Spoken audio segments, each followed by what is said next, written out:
ரேகா சத்யாவுக்கு கால் பண்ணுறாங்க. அப்போ சத்யா இருந்துக்கிட்டு, ரேகா உங்களோட அம்மா இருக்கிறாங்களே, அவங்க எங்கள் மீனாக்காவோட அத்தை இருக்காங்கல்ல, அவங்க கிட்ட ஃப்ரெண்டு மாதிரி பழகி அவங்க வீட்டை அவங்க அம்மா பேரில் மாற்றுறதுக்காக நிறைய நாடகம் ஆடியிருக்காங்க. இப்போ எங்கள் அக்காவோட வீடு சீல் வச்சிருக்கு. அந்த சீலை ரிமூவ் பண்ணணும்னா என்ன சொல்கிறாங்கன்னா, உங்கள் அம்மா எங்கள் அக்காவோட பதவியை ராஜினாமா பண்ண சொல்லி பிளாக்மெயில் பண்ணிக்கிட்டு இருக்காங்க. எங்கள் அக்கா பாவம், ஆனால் இந்த சிந்தாமணியோட பொண்ணு தான் நீங்கிறத என்னால் இன்னும் நம்பவே முடியல அப்படின்னு சத்யா சொன்னதும் ரேகா இருந்துக்கிட்டு, இவ்வளோ தூரம் எங்கள் அம்மா பண்ணியிருக்காங்களா சத்யா, இதை ஏன் முதல்ல என்கிட்ட சொல்லலை அப்படின்னு ரேகா கேட்டுட்டு இருக்காங்க.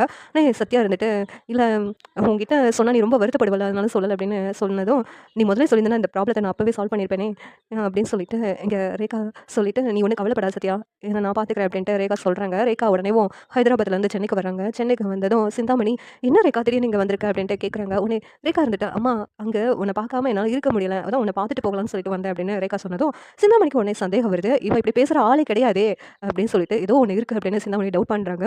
இங்கே ரேகா இருந்துக்கிட்டு, கண்டிப்பா சத்யா சொன்னா, அம்மா தான் அந்த மீனா ஆன்ட்டியோட டாக்குமெண்ட்ட வச்சிருக்காங்கன்னு சொல்லிட்டு. அப்படி இருக்கும்போது இந்த வீட்ல தான் இருக்கும் அப்படின்னு சொல்லிட்டு ரேகா தேடி பார்க்குறாங்க. டாக்குமெண்ட்டையும் எடுத்துடுறாங்க. எடுத்துட்டு அவங்க அம்மாவுக்கு தெரியாம நேரா முத்து மீனா கிட்ட வந்து குடுக்குறாங்க. குடுத்துட்டு, "இங்க பாருங்க, இதுதானே உங்க வீட்டு டாக்குமெண்ட். இந்தாங்க நீங்க வச்சுக்கோங்க. எங்க அம்மா இந்த மாதிரி அநியாயம் பண்ணி நெறைய சொத்து சேர்த்து வச்சிருக்காங்க. யாருக்காக இப்படி பண்றாங்கன்னு தெரியல. அந்த பாவம்லாம் எனக்கு தான் வரும்னு நான் எங்க அம்மா கிட்ட படிச்சு படிச்சு சொல்லிட்டேன். ஆனா எங்க அம்மா இந்த மாதிரி காரியம்லாம் பண்ணிட்டு இருக்காங்க. எங்க அம்மாவுக்காக நான் உங்ககிட்ட மன்னிப்பு கேட்கிறேன். நீங்க என்ன மன்னிச்சிடுங்க" அப்படின்னு சொல்லிட்டு ரேகா சொல்றாங்க. உடனேவும் எங்க அம்மாவுக்காக நான் உங்ககிட்ட மன்னிப்பு கேட்கிறேன் அப்படின்னு சொல்லிட்டு ரேகா மன்னிப்பு கேட்குறாங்க. உடனே முத்துவும் மீனாவும், நீ சிந்தாமணியோட பொண்ணான்னு எங்களால இன்னும் நம்பவே முடியல அப்படின்னு சொல்லிட்டு, எதுக்கும்மா நீ மன்னிப்பு கேட்க? உனக்கு தான் நாங்க நன்றி சொல்லணும்.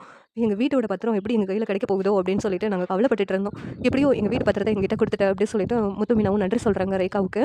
இந்த சீரியல் எப்படி நல்லா இருக்கும் நீங்க நினைக்கிறீங்கன்னு கமெண்ட் பண்ணுங்க. இந்த வீடியோ பிடிச்சிருந்தா லைக் பண்ணுங்க, ஷேர் பண்ணுங்க, சப்ஸ்கிரைப் பண்ணுங்க. Thank you.